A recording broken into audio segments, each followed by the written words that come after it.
What's up, everyone? Happy WrestleMania weekend, right? Pretty much it is. We got Friday, SmackDown with the big Andre the Giant Battle Royal plus the Hall of Fame coming up tomorrow. And then Saturday and Sunday, we get WrestleMania 40.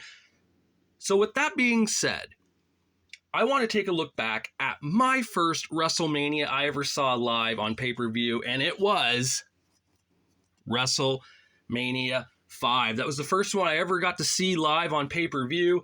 I was 8 years old at the time. I went to my buddy's house who lived up the street. He had one of those big black satellite dishes that, you could turn and rotate, and you can get the pay-per-view in for free. That was kind of cool, right? Back in that era, you didn't have to pay for it. You just kind of turn the satellite dish until you got a signal to see the event. Of course, as years went on, they'd block out the sound, which kind of sucked, but you could still see the picture. But back in 1989, you got sound and picture. So let's take a look back at this extravaganza, WrestleMania 5, the Mega Powers explode. First of all, let me just say this right now. This magazine cover, Vince McMahon had a real big issue with. And the reason why is because it made Randy Savage look equal, or if not bigger, than Hulk Hogan with how they placed them on the magazine cover. Tony Schiavone talks about this in one of his podcasts, I believe it was, because he was working for the company at the time. And Vince was not happy. He wanted Hogan as bigger than life. He wanted Hogan as bigger than the Macho Man. And unfortunately, because of this right here, as you can see, Hogan looks the same as Macho, if not under him, actually, in that picture. So let's take a look, though, at everything that I have here leading up to WrestleMania 5. And it starts off with right here for the Spring 88, Wrestling 88. Mega Powers, the Hogan-Savage Alliance can destroy the WWF. This was even before Macho Man was champion. This is kind of like the early days of like the Mega Powers shaking hands and getting together and whatnot.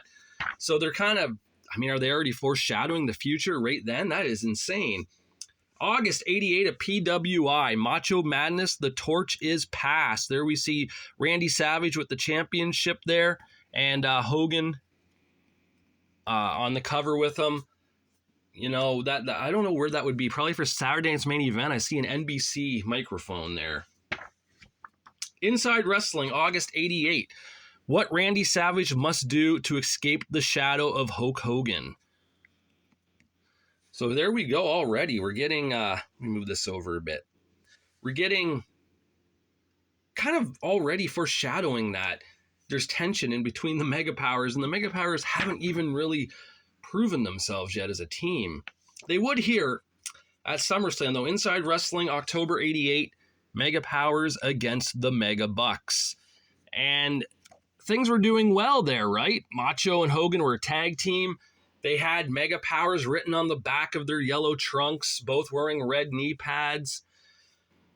They were a team, and things would slowly start to change at Survivor Series once we get to that. November 88 for PWI. Hogan, he's back, but is Savage's belt beyond Hulk's reach? It's a interesting question. There again, foreshadowing. It's like, I guess when you're in the business long enough and you're a journalist in pro wrestling and you get to write the stories, I guess you can see them coming a mile away. So they probably all saw that WrestleMania 5 is going to definitely be Hogan versus Savage. I was 8 years old, going on 9 years old at the time. I didn't see that. I just saw that.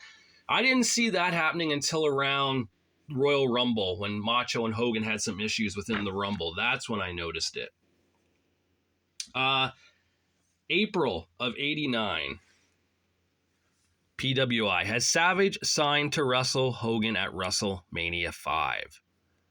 And this is even before the Royal Rumble. They're already, PWI is just jumping right in now. They're trying to give it away. It's going to happen, man. It's going to happen. We're going to see the Mega Powers collide at WrestleMania. April 89 for The Wrestler. Hulkamania runs wild again. Can Randy Savage stop the onslaught? Which is, again, Macho's a good guy here. Hogan's back in the WWF. Yes, he got done filming No Holds Barred. He's back. He's more of a regular routine or schedule for house shows and whatnot. Hogan's wrestling, I believe at the time, I don't know who he'd be wrestling. Maybe a Big Boss Man, possibly on the house shows at this time. I'm not too sure. May 89 for Inside Wrestling. Hulk Hogan admits, "I love Elizabeth like a sister," though, in small print there. Teasing once again, man.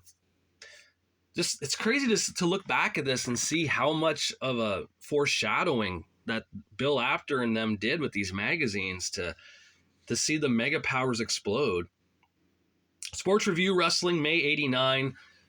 We get Hogan versus Savage. Alliances crumble at the Royal Rumble. So there we have it, the Rumble. They did go at it. Hogan eliminated the Macho Man when he was eliminating Bad News Brown as well. Macho took offense to that, came into the ring, pointed the finger at Hogan, blamed him for it. Looks like they were going to go at it, at least on Macho Man's end. Miss Elizabeth getting involved, calming everything down. Hogan and Savage shake hands. And then Hogan ends up getting eliminated like minutes later, thanks to the help of Akeem and the Big Boss Man. June 89. We have Pro Wrestling Illustrated, Hogan versus Savage, how it happened. WrestleMania 5 preview and analysis, forecast for the future. So there's a big look at what is going to happen at WrestleMania 5. The WWF magazine, however, a little bit quicker than the Stanley Weston magazines, because June of 89 for the WWF magazine, WrestleMania 5 results, and there's the Hulkster with the championship up at the top right there. So Hogan defeated the Macho Man at WrestleMania 5 to become a two-time WWF champion. And honestly, the WrestleMania 5 match, if you go back and watch it, really, really fun, really good match. Like, Savage and Hogan always seem to have good matches together. I don't know how it gelled so well between those two, but it did. And definitely anytime Hogan wrestles Savage on a Coliseum video or a pay-per-view or a Saturday night's main event, whatever, watch it. You're going to enjoy it. For Summer 89, Wrestling 89, Mega Powers, they can put the pieces together again.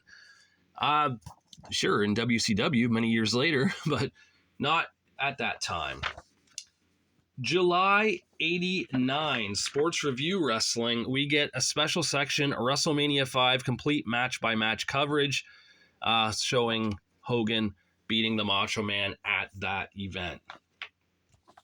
July 89, for the WWF magazine, we get the Hulkster straight out on the cover with the championship. He is now the two-time WWF champion.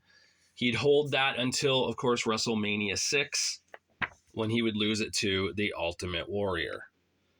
August 89 for PWI. It's Super Sunday, Hulkamania Reborn. Hulk Hogan regains the WWF World title at WrestleMania 5. And that's an interesting photo they chose of the Hulkster there. That's clearly from like 1985, not 1989, but I guess they did what they could do for a cover shot, and that's the best they got.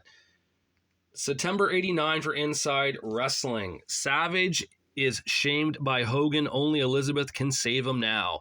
So after WrestleMania 5 on the house shows, on the European tours, Hulk Hogan versus Randy Savage was always the main event. Hogan always defeated Macho Man, and this would go up until SummerSlam, when we see here October 89 of The Wrestler, No Holds Barred, Hogan and Beefcake versus Savage and Zeus. So during the summer, Zeus gets involved from the No Holds Barred movie, kind of being Macho Man's right-hand bodyguard almost. I really don't know how to explain it. And of course, Beefcake got involved because of the Brother Love show, when he said, you know, scary Sherry, and then Macho and Sherry attacked Beefcake, knocked him out, and cut his hair, cut the mullet on the Brother Love show, and Beefcake wanted revenge.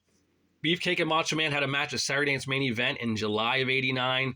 to kind of set the stage for the big tag match at SummerSlam. Savage versus Hogan, Sports Review Wrestling, October 89. SummerSlam will not end this war. It did not, because they did have one more big tag match coming up in December. By then, Macho Man was now the Macho King. He defeated King Hacksaw Jim Duggan to win Hacksaw's crown. Macho Man became the Macho King Randy Savage and would end up wrestling Hogan in a cage in a tag match. This picture isn't from that, though, but this is Wrestling 90, spring of 90, Hogan versus Savage in the cage there.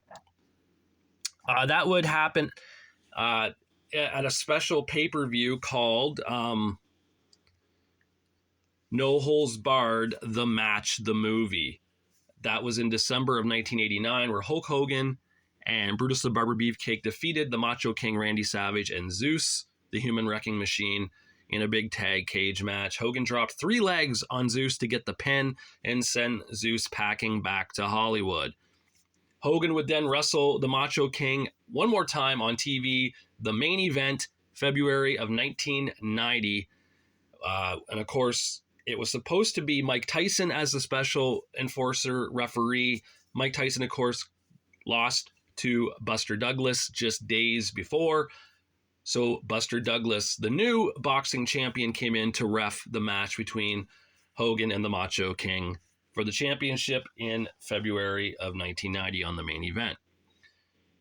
So there it is. That is it. That is, let me get this out here.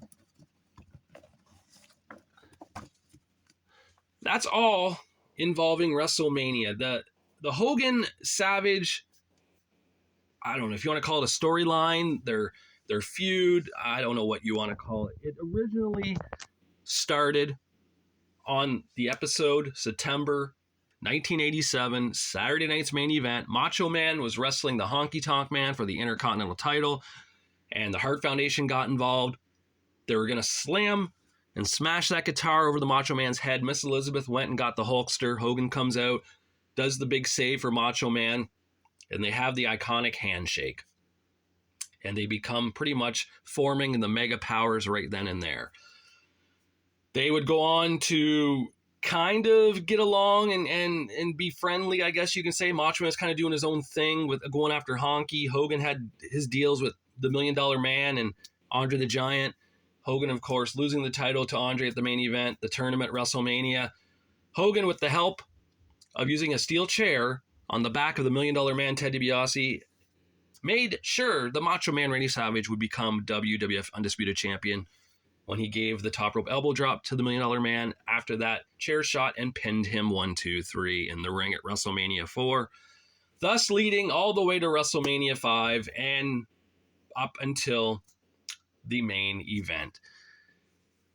After that, Hogan and Savage didn't really cross paths that I know of. Macho Man went off to feud with Dusty Rhodes and then the Ultimate Warrior. Hogan went off to feud with Earthquake and then Sergeant Slaughter. And Macho Man then came back as a good guy after his match with the Warrior and then his feud with Jake the Snake Roberts. So Hogan and Savage never did do battle again, not until WCW days in 1996 when Hogan went with the NWO. And then they had a lot of matches for the next 4 years there at times on pay-per-view or Nitro. So there it is, the history of WrestleMania 5 with the Mega Powers exploding. WrestleMania 5 is still a sentimental favorite of mine to watch or just to look back at and see at times. Like I said, it was my first pay-per-view WrestleMania I ever got to see live. Sunday, April 2nd, 1989. It was, I believe it started at 4 p.m. if my memory is correct with that. I'm pretty sure it was in the afternoon. And it was just fun. It was just really a cool time. Just that event is pretty sweet. I mean, you get the Ultimate Warrior and Rick Rude for the Intercontinental title. You get Demolition against the Powers of Pain and Mr. Fuji for the tag titles. Beefcake versus the $1 Million Man. The Rockers against the Twin Towers. You know, Jake the Snake Roberts against Andre the Giant with Big John Studd as a special guest referee. Bobby the Brain Heenan dons the wrestling tights to wrestle the Red Rooster. I mean, there's just, and plus Roddy Piper returns to do Piper's Pit, and an unexpected return of the Superfly Jimmy Snuka, all at this event, and then some and more. Just a really great time still in pro wrestling for the WWF back then. And I think a lot of us have very cool nostalgic memories of this era because we're all probably around the same age, if not less or more, given a few years, right? Like I said, I'm 43 now. So I'm guessing a lot of people are probably near my age who watch this channel to see these magazines at times. If you're younger and you haven't seen WrestleMania 5, do yourself a favor and check it out. Just watch it. It's a fun, it really is. It's a fun pay-per-view to watch. I think you're going to enjoy it. All right, so I will not be doing a video for the next few days because, you know, wrestling coming up big. It's huge right now. So much going on. I will give my initial thoughts and predictions of what might happen at WrestleMania 40. Night 1, I'm pretty sure Rock and Roman will defeat Cody and Seth to get the Bloodline Rules match the next night. I don't know if Cody's going to do it, though. I'm just being right now with how hot the Bloodline is with Rock and with Roman and Jimmy and Solo and them. It almost feels like an NWO vibe going on right now. The way they're beating down guys at the end, it feels like there's no rules there anymore. They've become just a chaotic group of individuals who are looking to take over. And that's hot right now. To have Roman drop the belt to Cody right now might not be the right thing to do. There's an old saying, right? Third time's the charm. I can probably sit through another year of Roman as champion if done right. And Cody could easily take the title next year at Mania to pull a history-making 3 times in a row, winning the Rumble and going to main event 3 in a row at WrestleMania. That's just my personal opinion. I would like to see that happen. I don't want to see Cody do it this year because Cody's whole gimmick right now is finishing the story. If he finishes it now, what's left? Really? Like, the chase is where the money is. The payoff is going to be that final ending when he does do it. And I don't think this is the year for him to do it. Last year at the time, I thought he should have because I was kind of tired of Roman. I think we all were. But I think right now, I think a lot of us have turned the other cheek on this, right? We're kind of like, well, Roman's kind of doing some cool stuff. This whole angle is kind of cool right now. And are they going to bring in other Samoan wrestlers from Japan? I've heard some have recently not renewed their contract with New Japan Pro Wrestling. Are they going to jump and come to the WWE and help out Roman? Or other Samoan wrestlers from other independent organizations in America? We'll see. We'll see. I'm kind of interested to see where they're going to go with that. I really do think Seth Rollins will defeat Drew McIntyre and retain the title. I don't think Drew's going to win it at WrestleMania. I think the whole storyline there with Drew is going to be just bitching and complaining that he's not getting a fair shot. Drew's almost becoming the Bret Hart of this era where he keeps getting screwed and he just bitches and complains. And it's just funny. I really don't think Drew needs it. I think Seth should retain. Damian Priest, however, he may cash in. I think the tag titles will definitely change on Saturday, like night 1. I think Priest might cash in on night 2. I do. They got to get it off him sooner than later. And I think if he wins it, even holds it for a month or so, it wouldn't be that bad. There's been worse champions over the years. So, but yeah, I just think I think it's going to be a really fun weekend. I'm looking forward to the Hall of Fame. I'm a huge Barry Windham fan. I love Mike Rotundo as IRS. And, you know, I know people wanted Wyndham Rotunda to get inducted into the Hall of Fame this year, but they're inducting a Wyndham and a Rotundo, and hopefully I'm sure they'll both make mention of Bray Wyatt at that for sure. I mean, that's Mike's son and Barry's nephew, so I'm sure his name will be mentioned at that Hall of Fame ceremony. So, with that being said, hope everyone has a great WrestleMania weekend. I hope you enjoy it. Enjoy Friday, Saturday, Sunday, Monday, Tuesday. There's so much wrestling there. I mean, we got NXT TakeOver. We got NXT on Tuesday to follow up that. for the storylines to continue. You know, we got the hottest Raw, should be the hottest Raw of the year, the Monday Night Raw after WrestleMania. 2 WrestleManias, the Hall of Fame, SmackDown. I mean, what else can you ask for as a wrestling fan?